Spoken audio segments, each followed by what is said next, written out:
Hello mga ka-foodie, welcome for today's food vlogging. Ito, magluluto ako ng tortang talong, guys. Ulam ni Bunso. Ayan. Ayan. Merong bariwan. Ayan. Bubuo yan mamaya. Ayan. Ayan.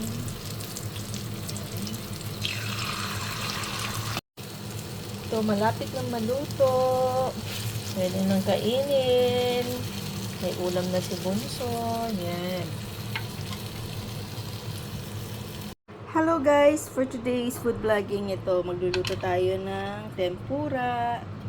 Yan.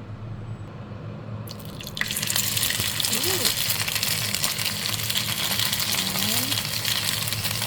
Ouch! Yan na guys. Okay na yung tempura ni Bunso. Konti lang yung niluto ko. Baka hindi naman niya makain. Mangan!